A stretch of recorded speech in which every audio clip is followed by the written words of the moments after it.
right, folks. Good afternoon to everyone. Good afternoon to you out there.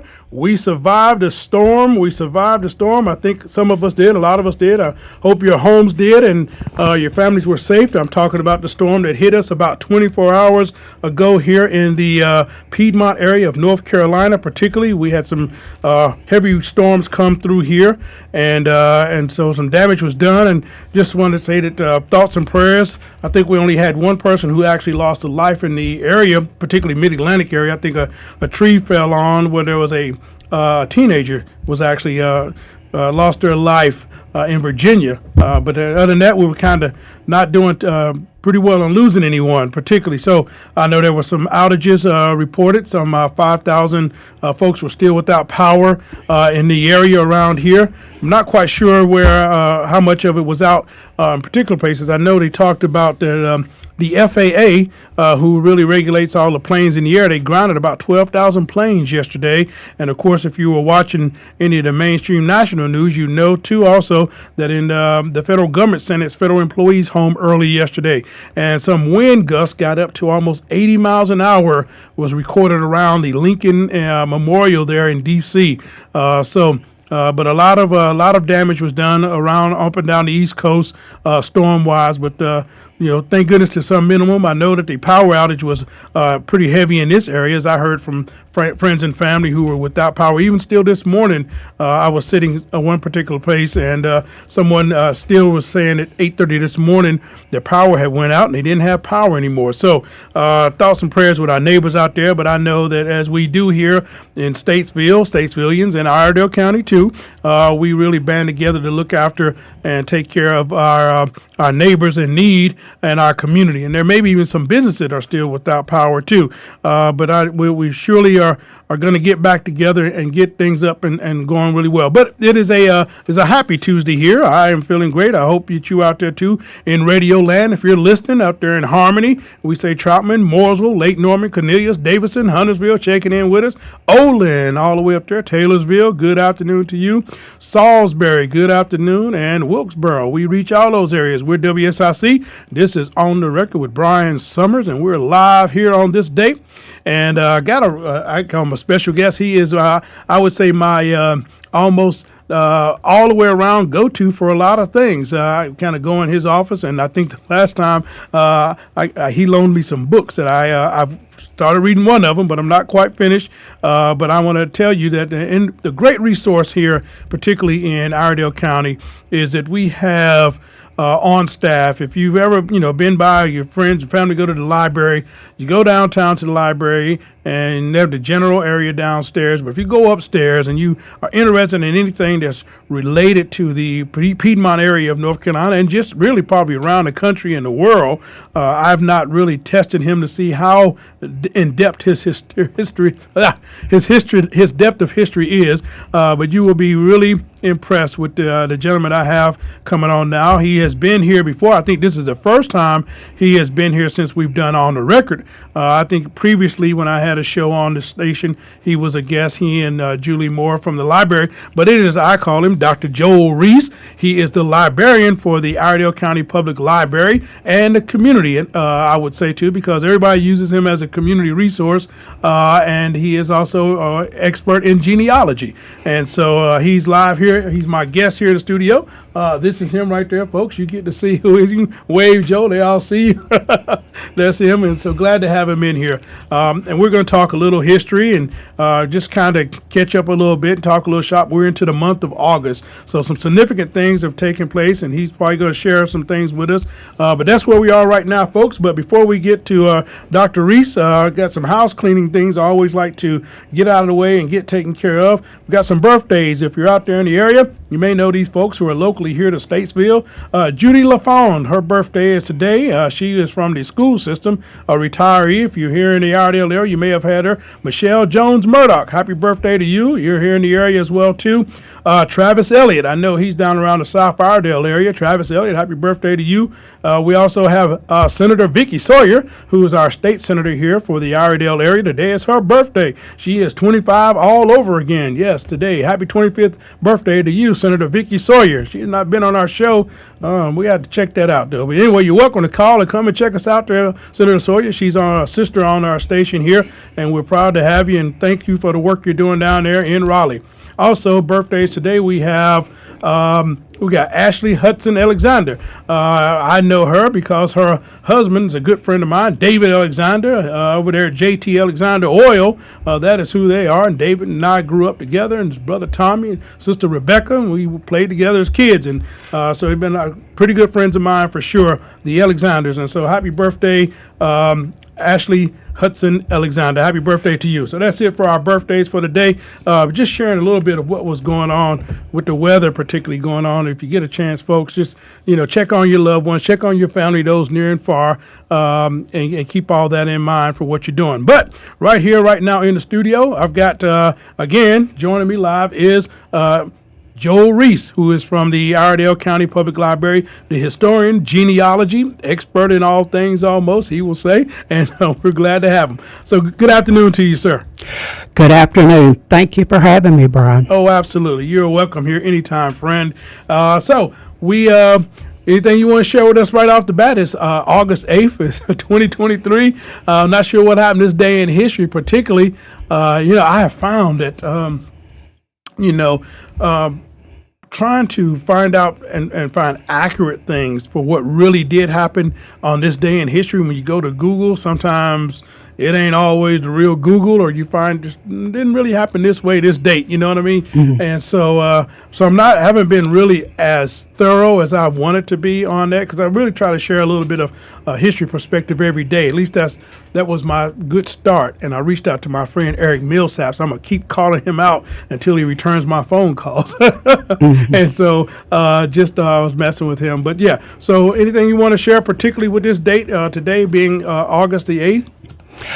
Well, for us at the library in local history, we're busy right now finishing up the Green Street Cemetery project. Okay. And our library is the only public library in North Carolina, probably the only public library in the United States that has ever undertaken a ground penetrating radar survey project for a cemetery.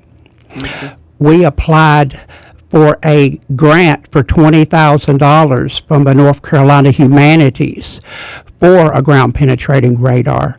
They were surprised at what we were proposing. It was sort of like, you want a what? And so we want to do a ground penetrating radar survey of the Green Street Cemetery in Statesville, North Carolina. And they were like, hold on. You did say you were a public library, right? And we said, yes, the Iredell County Public Library in Statesville, North Carolina.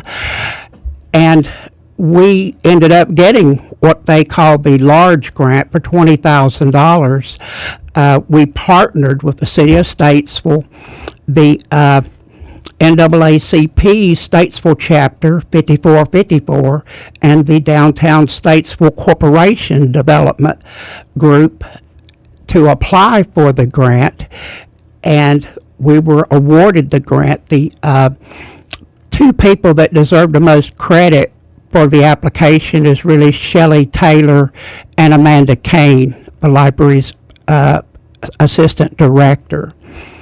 And we're pretty much finishing up that project to a certain point right now. The purpose was to find out who was buried there and how many people were buried there.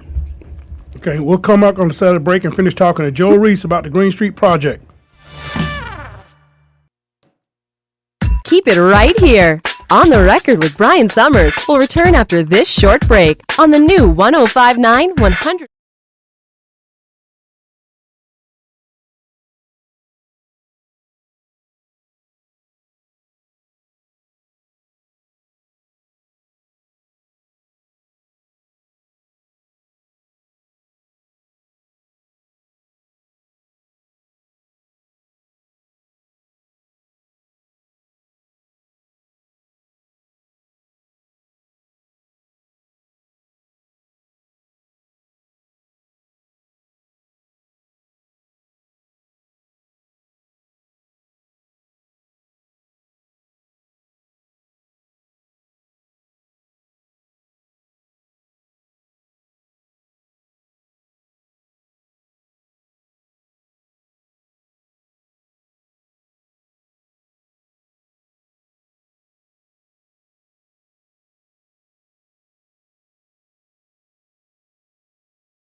on the new 105.9 100.7 WSIC.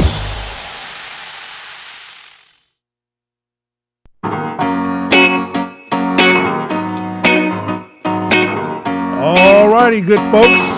Here we are, still here on this beautiful Tuesday. It's turned out to be Tuesday, beautiful Tuesday, based on the weather we had yesterday. But before we went to the break, I was telling you who my guest is here live in studio. It is Joe Reese. He is the historian and genealogist for the Iredell County Public Library here in downtown Statesville. He is my friend, and I'm extremely excited to have connected with him since returning back here to North Carolina. Went in several times, and he's helped direct and guide me into the right direction. But before we went to break, I'm sorry we have these hard breaks in radio, you were explaining to us the two people you credited with the project for the ground penetration for Green Street and what that process was like. And I'm glad that you're explaining that to us of where things are going through you at the North Carolina Department of Humanities. Is that? Yes. Okay. All right. So you take it away, sir. Yes. The project really begins with Dr. Lisa Moser, who brings a group of people together to discuss the African American communities in Statesville and their history. And out of that meeting came the idea to do something for the Green Street Cemetery, which is the old African American cemetery. And I had been advocating for this for a lot of years. There have been 3 different publications put out indexing and inventorying the white cemeteries in Iredell County, but there has never been one put out on the African American cemeteries. So, and that's really how the library comes into it. Part of what we do is provide information, and we look at what we have and the gaps in that information, and we try and find resources to fill those gaps. If you had asked in 1990 how many people were buried at Green Street, the librarians would have probably went to the WPA survey that was done in 1939. Oh, wow. And it said that there were 72 people buried there. If you had come forward, say 2 years ago, and asked, we would have probably have went to Find a Grave online, and it had a little over 700 people buried there. The ground penetrating radar numbers are in now, and what it uncovered is that there's 2,224 graves Wow. in the Wow. Green Street Cemetery. There's 151 that have tombstone markers, and then there's 2,073 that are unmarked graves. Now, Green Street starts as a cemetery in 1885 when a group of men go to Mary C. Bell in Statesville and buy the land from her. And what they're starting is basically a business. I mean, they're going to sell cemetery plots Sure. and get the return on their investment. And by 1939, I think all the plots had been sold. So it basically, there's nothing more to do there. Now, they still have burials because there are people who had bought plots that had not died at that time. So I think the last 2 people that I found were buried in 1949. Wow. And I think they were buried with spouses. Wow. Question for you then. I got one. So I've learned something here. What you said that today. If my chain of thought on my question, the question. So the gentleman who started as a business the idea of the cemetery and sold those plots, or was selling those plots. Do we know where those records of sales are at? That, to me, that's a heck of a question and a heck of a find. If we could find for what a grave went for in that day, price wise, and then who was buried where. Yeah. I know that in 1886, Chambers and his wife buy 2 plots for $4. So they were $2 a plot. We don't have the records from the cemetery. The sale of the plots. That's something we're looking for. That would be fantastic to find. We know we've got 2,224 graves, and we know 151 have gravestone markers, so we could identify who's buried there by that. Absolutely. So we had to go back and see, well, how can we identify these other 2,000 people? And one of the things I did was I went back through the Register of Deeds death certificates, and I was able to locate 1,161 death certificates. Wow. That said that they were being buried at Green Street. Look at that. Or they would often refer to it as the Colored Cemetery, or even the Union Grove Cemetery. Apparently when they first named it and when they first sell plots, they're calling it the Union Grove Cemetery, which is very confusing because Right. Union Grove is way up on the North side of Iredell County. Right. Yeah, but we were able to identify, 1,161 by their death certificates. In North Carolina, the death certificates and birth certificates were not required by law until 1913. Okay. So you still had a big gap there. Well, what about the people that died before 1913? So we went back through the newspaper death notices, and we identified 147 more people that had a death notice saying that they were going to be buried there. So as of now, we've been able to identify 1,461 people buried there. That's awesome. That's Yeah. awesome. Congratulations on that, on the find of that lost history for sure. But just really, bringing I think, in a sense, some closure, but also a new opening, a new beginning to a whole new area. I think that people who went out to volunteer or took an interest with what was going on with Green Street may have been a whole new birth of interest in history and why history really matters. I think that I think this is good. I think this is good, an oversight, an overlooked part of our history, particularly as an African American, but also too to show how history can improve on itself. For not being, say, you want to put the headphones on? Maybe in the beginning to now, we've been able to do it and it be recognized and done properly in such a way that you did this, and that it was our government that made this happen and helped to make this happen, and we found greater resources out of it, because I think the interest in it sparked by a lot of people, and I think it gave some new life and new breath even to that particular area of town.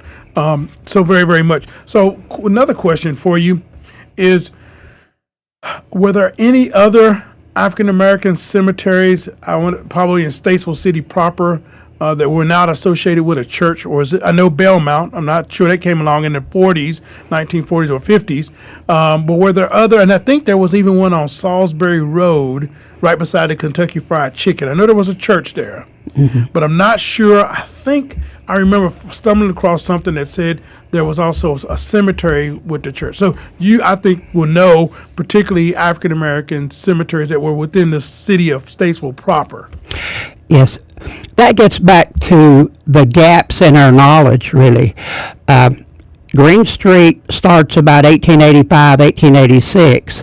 Well, African Americans were freed in 1865. So there's a 20-year gap. Well, where were those people being buried in Statesville prior to Green Street being opened? And we don't know. There were churches on the outskirts of Statesville that had cemeteries, and Freedom and Logan and Cameron Presbyterian churches, but we don't know where they were being buried during that 20-year period.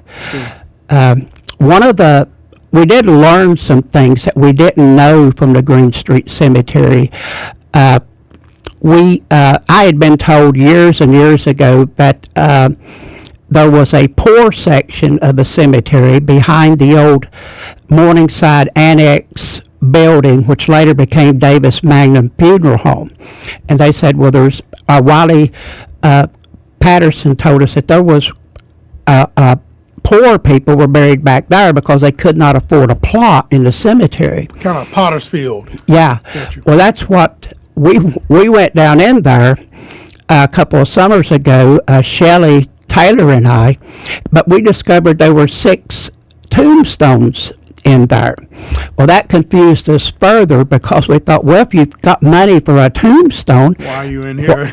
you had money for a plot. In fact, I would have bought the plot and a save to put the tombstone up later. Right. But it turned out, as I said, in 39, they had sold the last of the plots. The African American community goes to the city of Statesville and says, well, we need a new city cemetery for African Americans. Well, they start Belmont, which is the cemetery now, in 1943. All 6 of these people died between 39 and 43. So they died after Green Street was full and before Belmont opened up. But I also found that actually I had been told was correct when they went behind Lynn Strozer with Omega mapping. They found that there were actually 52 graves back behind the building. And I found a death certificate and a newspaper article from a gentleman who had died in 1929. He was from Georgia and working up here, but it said he was buried in the Potter's Field at Green Street Cemetery.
Summers on the new 105.9, 100.7 WSIC. Good afternoon, folks. Welcome back. On this side of the break, we're still doing it here with Dr. Joe Reese from the Iredell County Public Library. He is the historian and genealogist for the library there. And I'm now the young lady that works along with you. What's her name on your team? Sheila Taylor. There you go. Yep, met her. Okay. And so, but we were talking, and I inquired and wanted to find out. So, what's the process for? You talked about the Wallace brothers getting this designation from North Carolina Humanities for where their site was at and their influence over the Herbs here in Statesville. Where will that be located, and what's the process for getting that done? Well, you have to qualify a site as being historically significant. The Wallace Herbarium at one time was the largest herb manufacturer distributor in the world. They had participated in Paris. They won prizes around the world. They sent out box cars full of plants, medicinal plants, all over the country. When penicillin came in, then that made the market for herb medicine to drop considerably. And later they closed up the business. It continues on in a fashion. There is a place called Greer Laboratories in Lenore, which is sort of a descendant of the Wallace Brothers Herbarium. And they do a lot of research on perfumes, things like that, plants. They still do a lot of research on plants there. But the Wallace brothers were very influential in the growth of Statesville. They helped build the Congregation Emmanuel Synagogue that is still here today. It's the second oldest synagogue in North Carolina. And that's on Kelly Street, right? Mm-hmm. Yep. Okay. Yeah, I was there when they celebrated. They had a stained glass dedication or something that was they just slightly when COVID was on the decline last year. They were having something very significant with some of the stained glass associated with the synagogue, and I got an invitation. But then on the day of, there was an outbreak, and they kind of decreased the numbers of people who could attend. But I was invited. My first. Just lost my train of thought here. And it's what the birthdays for the Jewish boys.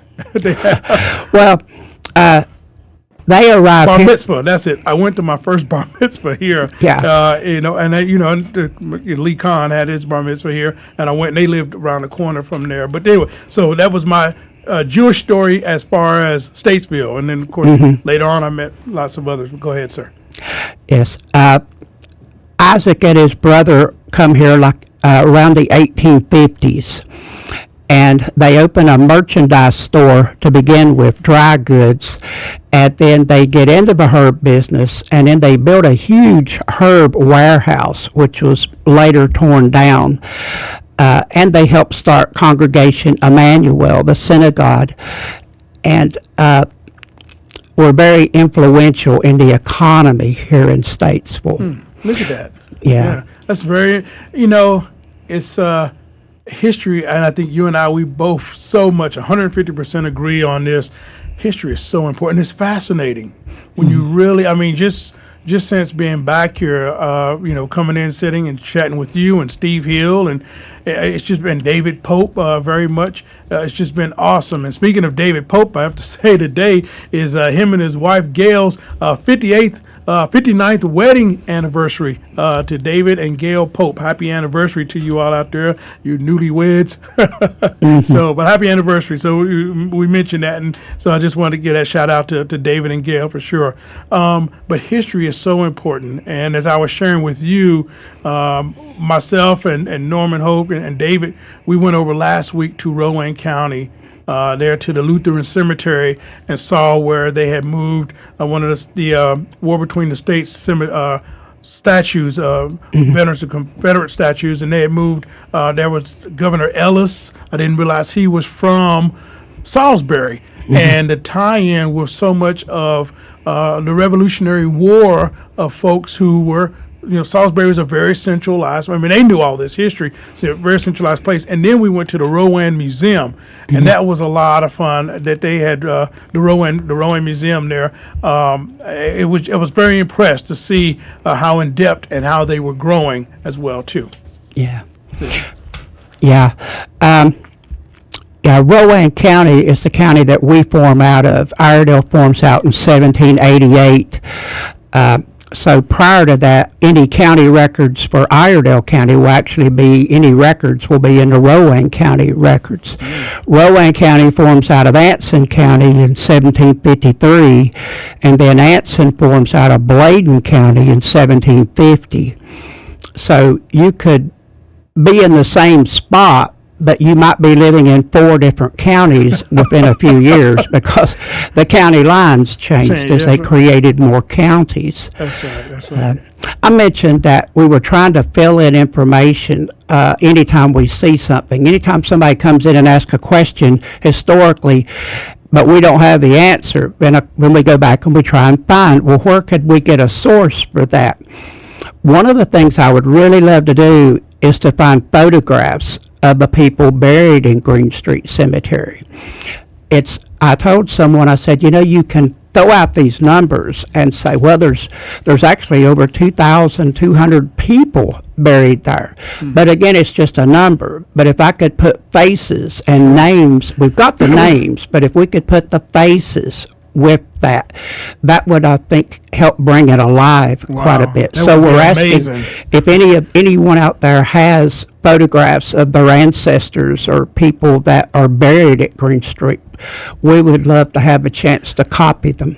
Or I don't know when it really came along that they started officially having the brochures for funerals, particularly to go to programs, funeral programs. That would be interesting if you had some that may have been a little fancy to have them copied on the, I don't know what it would have been like in that time.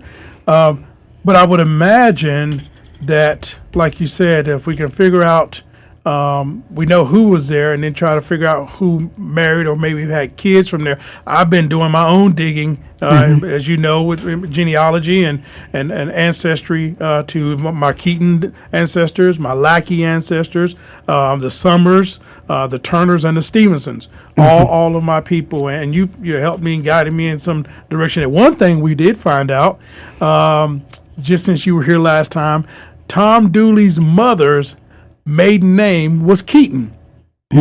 Did not know that when and so I'm learning. That's a little tidbit that I thought, oh yeah, I'm gonna hold on to that, and then I would use it as a question one day for a trivia, and somebody called in and they knew it, and that was fine. But I thought, that's interesting. But it was spelled Keeton, not like how my family does it, Keaton. But I thought that was interesting in itself too. Yeah. Do we know if they're?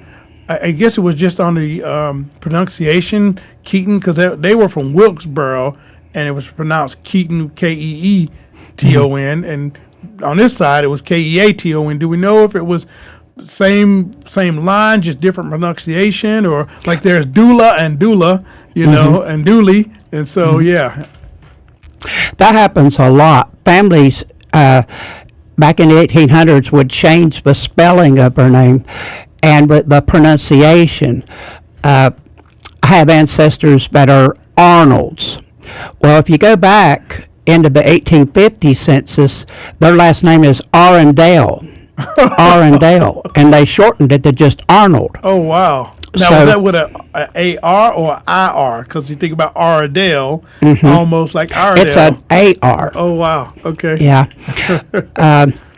So people sometimes change the spelling of their name to differentiate between themselves and another line of people whom they were not related to that was nearby or in another county. I mentioned trying to find a photograph. We're trying to find a photograph for a man named Clarence King.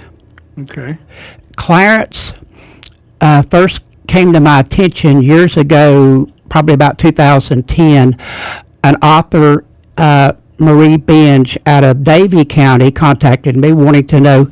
I'm sorry, we're running over a break here. I'll Okay. get you back on the other side. With Brian Summers is coming up on the new one.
.7 WSIC.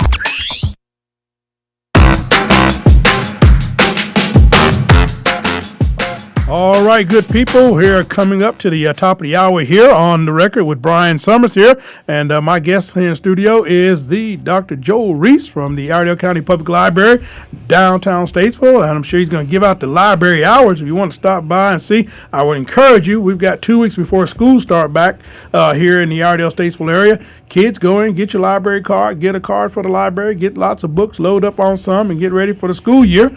It's always an encouraging thing. I'm always pushing literacy, and I'm sure that Mr. Reese here is going to give out the hours of operation for the library. Uh-oh, he closed his eyes. Not sure if he can see that. But that's who you see sitting there on your camera, folks, is Joe Reese. He is the Iredell County Statesville Library historian, genealogist for the Iredell County Public Library.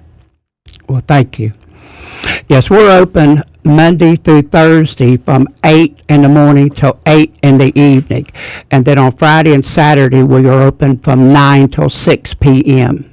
Yep, and it's completely free, folks. You can get a library card, child, woman, adult, infant. You can get it. Doesn't cost anything to gain some knowledge, and I think that's what I really enjoy pushing here on this airways more than anything, is that we are an outlet for education, for literacy, and to help really plug and connect our various communities. One of the good partnerships I think I see with what the library is doing with this Green Street project, and then with the now hearing about the Wallace Brothers project, I think that's really good as we looking to figure out that those were Jewish brothers who came here from Germany and made an impact in our city, in our county. That as you said, there's a association with a lab in Lenore that's still living. So that's why history is so important, folks. History matters no matter what. We take the good, the bad of history. We learn from it. We improve on it. And history can be a lesson, or history can teach you a lesson. But that's it for history. So tell us anything new and exciting coming up, and anything you got. We got a whole nother 10 minutes to give. Yeah. Well, I mentioned Clarence King, and I've often said that the stories I find in history are much better than the fiction novels that the library has. I mentioned an author in Davie County contacted me and said, well, we've got a man on our monument here from World War II who died during the war, and his name is Clarence King. We know nothing about him, but I finally found a lead that said something about Statesville. Wow. So it turned out Clarence was an African-American man born in Statesville. He, at the time the war breaks out, he and his brother are working in Davie County, and so he is actually goes into the service. He's in the Navy, and Clarence was on the USS Indianapolis, which delivered the components to the first atomic bomb, which is going to end the war with Japan. On their way back, they were under complete radio silence because of the secrecy of the bomb and the mission. The ship gets torpedoed. You've probably seen the movie Jaws. Yes. They talk about that in the movie. All these men going in the water and all the sharks attacking. Clarence's body was never recovered. But Clarence was an African-American man from Statesville who died in World War II on the USS Indianapolis. He is not on the monument. He is on the monument in Davie County, but he's not on the monument that we have here of World War II men that died here in Iredell County. We can fix that. Can I say Oppenheimer? Seriously? Mm-hmm. I mean, out there, Radio Land, are you all hearing right here? I don't think that's never been shared anywhere on these airways in the 5 counties that we service, that Clarence King was born in Statesville, went into the Navy, served on the USS Indianapolis, which carried some parts of the first atomic bomb. So if you see the movie out now, Oppenheimer, that whole movie, that was about the first atom bomb, folks. Yeah. That's why history matters. That is it. Thank you so much. I just got a chill over me just for the fact that you're saying that. That is some unfinished business, some unfinished history that we can do right here. We can get this done. And I tell you, I pledge this show, this radio station, we will see that to completion because that is some history. That's history making. Thank you for sharing that. And the movie Oppenheimer, I cannot say that again. That's a $1 billion gross movie, Oppenheimer, and to know that somebody who was born here in the city limits of Statesville, this was his home, to have a connection to that, who served in the military honorably, died at sea, that's awesome. I mean, yeah, imagine. Wow. The Indianapolis actually waited in port, and when they tested the first nuclear bomb, they don't know if it's going to work. It works. They call the president. They then send a skiff out with some sailors to the captain of the Indianapolis and says, okay, set sail. Wow. They're waiting to get the word, did the first atomic bomb work? And then they get the word and they sail. But actually the chairman of the Iredell County Commissioners, and I just drew a blank on her name. Melissa Nieder. Yes, is helping in that effort to get recognition for Clarence King. Okay, so I don't know in what area she may be helping, but if I can be of help, especially with the VA and the Department of Defense, because there's records for him and of that, and of him being on the ship at that time. There's been we can make that's something that I think as a community we ought to be doing together. It doesn't have to fall on any one person, but I think the recognition and acknowledge, especially at this time where there's heightened awareness about Oppenheimer and his creation of, he said it was to be the bomb to end all wars, and to some degree it has kept preventing that, but it still was very destructive at that time, and it helped to bring some stability to the world. So, Well, that's what we hope to do. I told somebody, well, Let's it's get on not it. going to hurt to have his name on 2 monuments. not at all, not at all. And for the recognition at that monument, I mean, at that monumental status, not at all. We could make sure we get them on the Great Wall there in D.C. too, as well, recognized, because that's the World War II and Vietnam War memorials there in D.C. Well, thank you so much for this. This has been awesome. Look at you. Come on here. Just like the last time you were on, you gave some breaking history when you talked about Vanderbilt and his check to the city of Statesville. $5,000. Was that right? 500 or 5,000 that he wrote to do the library. Yeah, Andrew Carnegie. Andrew Carnegie. Sorry. Okay. All right. Andrew Yeah. Carnegie wrote a check to ask the city of Statesville to match us getting a library. I love telling that story. I just think I get it wrong on who the grantor was, but it was Andrew Carnegie. Yeah. I mean, that's still to me very exciting and very fascinating. The fact that Statesville, little old here, where I was born and raised, has that historical significance right here. And so, but thank you, Dr. Joel Reese from the Iredell County Public Library. He is the historian and genealogist there, and a very good guy with just an in-depth, always very helpful to come on board and talk to us and just kind of help us get August off. We've got some good things coming up. We're also in the 60th anniversary, the end of the month, of the March on Washington that took place, and so that's very exciting, and we'll be talking some more about that and the significance of what happened, because I'd like to see a comparison of before King's speech there in August of 63, what was voting like in Iredell County pre-63, and what was it like afterwards. To maybe a comparison. Maybe we could sit and do an interview, talk about that. To me, those are fascinating. Those make the kind of nerdy things or something. To me, it's fascinating just to read and see history come alive with that kind of documentation and that kind of knowledge. So Yeah. Actually, Iredell County was dominated by the Democratic Party up until around 63.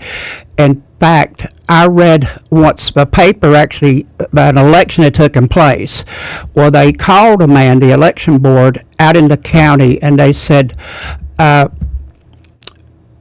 sending the sheriff out there to have you arrested. And he said, well, what for? And they said, well, voter fraud. We found where 2 Republicans voted in your district. You must have voted twice. That's how few. Wow, goodness gracious. Well, but very good. That's good information, and that's good to know. And we sit there, but I do want to follow up with you on the King idea of that, and just see what else we can do. And the democracy project that you talked about, we kind of talked off mic about as well too, because 31 years in D.C. and I've got a lot of. I kept every single thing. I kept a lot of history. It drives some people crazy, but I kept a lot of history. So love to share that with you. Thank you, Dr. Joe Reese here from the Iredell County Public Library, historian, genealogist, all things history. That's him. All right. Thank you, sir. Thank you for having me. And that gets us back to get out of here. That gets us back to where we are here. If you're just kind of host, so everybody, thanks for tuning in here on the record. It's Brian Summers. It is Tuesday, but you back with tomorrow. We're going to have Rusty McClellan on Thursday in here, and then we're going to have Matt Mercer tuning in from Raleigh as well too. And so join us for some great shows lined up for the rest of the week. God bless you. Thank you, and we're taking it out.